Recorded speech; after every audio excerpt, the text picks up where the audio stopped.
जब देखो तब टेढ़ा बाका मुंह बनाती रहती है। मनीषा की बात का प्रज्ञा पर जरा भी असर नहीं होता और वो खाते खाते रील्स बनाती रहती है। दिन बीतने लगते हैं और देखते देखते प्रज्ञा का कॉलेज भी खत्म हो जाता है। आए दिन कोई ना कोई मनीषा को प्रज्ञा की शादी करवाने का सुझाव दे जाता है। सब ठीक ही कहते हैं, प्रज्ञा की शादी कर देनी चाहिए। अपने घर के काम काज में व्यस्त हो जाएगी तो खुद ही ये रील्स और नाच गाना बंद हो जाएगा। मनीषा और प्रेम प्रज्ञा के लिए एक अच्छा लड़का ढूंढने लगते हैं और तभी विकी का रिश्ता प्रज्ञा के लिए आता है, जिसने प्रज्ञा को उसकी रील्स देखकर पसंद कर लिया था। अगले दिन विकी अपने माता पिता के साथ प्रज्ञा के घर पहुंच जाता है और प्रज्ञा साड़ी पहने हाथों में चाय की ट्रे लिए उनके सामने आती है। जब विकी को पसंद है तो हमें भी बहू पसंद है। बहन जी, आप बारात की तैयारी कीजिए। एक बार लड़का लड़की अकेले में बात कर ले तो अच्छा रहेगा। हाँ हाँ, क्यों नहीं। मनीषा विकी को प्रज्ञा के कमरे में भेजती है, जहाँ प्रज्ञा पहले से ही रील्स बना रही होती है। तभी विकी कहता है, आ गए आपके साजन जी, हमारे साथ ये रील्स कंप्लीट करती तो और भी अच्छा रहता। अच्छा जी, अब आ ही गए हैं तो बना ही लेती हूँ आपके साथ। दोनों मिलकर रील्स बनाते हैं। जब वी मीट और तुरंत पोस्ट भी कर देते हैं। फिर विकी कहता है, जब आप साड़ी में चाय लेकर आई तब मुझे लगा कि कहीं मैं गलत घर में तो नहीं आ गया। अब सही है। दोनों की शादी पक्की हो जाती है और शादी के दिन भी प्रज्ञा रील्स बनाने से चूकती नहीं। यहाँ तक कि बारात के समय भी नाचते हुए रील्स बनाती है। सभी लोग प्रज्ञा की तारीफ के पुल बांध देते हैं और प्रज्ञा नाचती गाती अपने ससुराल चली जाती है। सब कुछ अच्छा चल रहा होता है। प्रज्ञा यहाँ भी दिन भर हर चीज की रील्स बनाती रहती है। लेकिन कुछ दिनों के बाद जब सुनीता कहती है, बहू, ये रील्स के साथ साथ कुछ काम भी कर लिया करो। वैसे तुझे और क्या क्या बनाना आता है? मम्मी जी, वैसे तो सब कहते हैं कि मैं सब कुछ अच्छा बनाती हूँ, लेकिन मुझे लगता है कि मैं मैगी अच्छा बना लेती हूँ। हाँ, कॉफी भी अच्छा बना लेती हूँ और मुंह तो सबसे अच्छा बना लेती हूँ। हैं? अच्छा अच्छा। सुनीता अपना माथा पकड़ लेती है और कहती है, बहू, कुछ खाना बनाना भी सीख लेती। मम्मी जी, मैं लंबी प्लानिंग कर रही हूँ। जल्दी ही मैं इतनी फेमस हो जाऊंगी कि मुझे पैसे मिलने लगेंगे। हम दोनों सास बहू राज करेंगे, राज ना कर काम करेंगी और लोगों की तो लाइन लगेगी हमसे मिलने के लिए।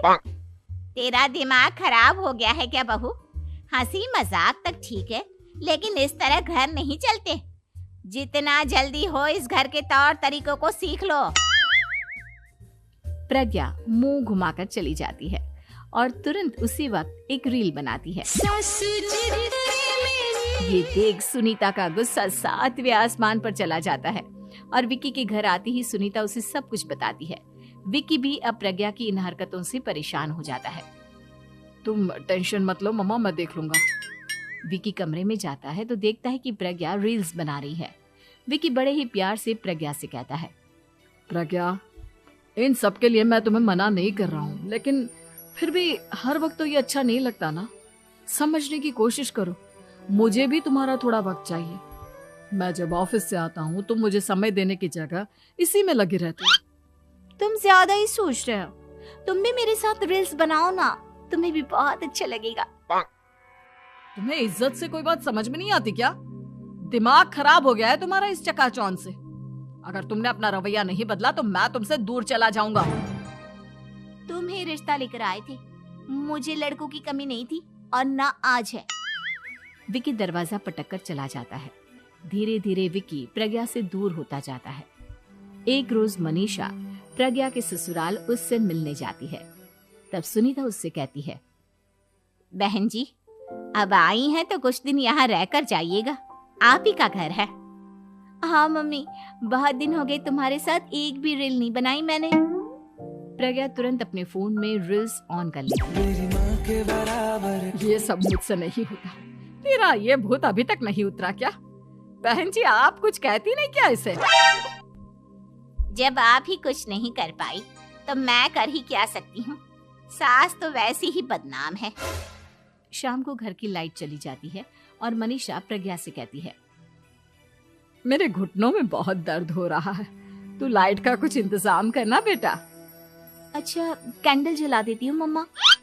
प्रज्ञा गाते हुए कैंडल जलाती है और खिड़की के पर्दे के पास रख देती है। मनीषा जिसे बहुत दर्द हो रहा है वो सो जाती है और प्रज्ञा हमेशा की तरह अपने रील्स में लग जाती है। उधर कैंडल की वजह से पर्दा आग पकड़ लेता है और मनीषा के कमरे में आग लग जाती है। बचाओ, कोई है बचाओ। सभी भागते हैं और विकी कमरे की आग बुझाने में लग जाता है, लेकिन तब तक मनीषा आधी जल चुकी थी। मनीषा की हालत देख प्रज्ञा रोने लगती है। विकी मनीषा को तुरंत हॉस्पिटल ले जाता है और उसे एडमिट कराता है। विकी प्रज्ञा से कहता है, देख लिया ना, तुम्हारे इस नाच गाने की वजह से आज तुम्हारी माँ की जान जाते जाते रह गई। अब पता नहीं तुम और क्या चाहती हो। उधर डॉक्टर कहते हैं, इनकी हालत बहुत नाजुक है, आधे से ज्यादा जल चुकी है।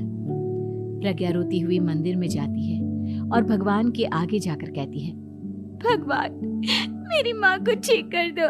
मैं कसम खाती हूँ हाथ से ये रील्स बनाना छोड़ दूंगी। बस मुझे मेरी माँ वापस मिल जाए। 2 दिन बीत जाते हैं और मनीषा खतरे से बाहर आ जाती है। पेशेंट अब ठीक है, आप लोग उनसे मिल सकते हो। सब कोई मनीषा से मिलता है और प्रज्ञा सबके सामने अपना फोन तोड़ देती है। मुझे माफ कर दो मम्मा, मैंने तुम लोगों की बातों को नजरअंदाज किया। बेटा कोई भी चीज जरूरत से ज्यादा खराब है। मैंने तुम्हें रील्स बनाने से कभी मना नहीं किया, लेकिन हर वक्त एक ही चीज तो सही नहीं है। मैं समझ गई हूँ मम्मा, आई एम सॉरी। प्रज्ञा उस दिन से रील्स बनाना छोड़ देती है और पूरी तरह से अपने घर में लग जाती है।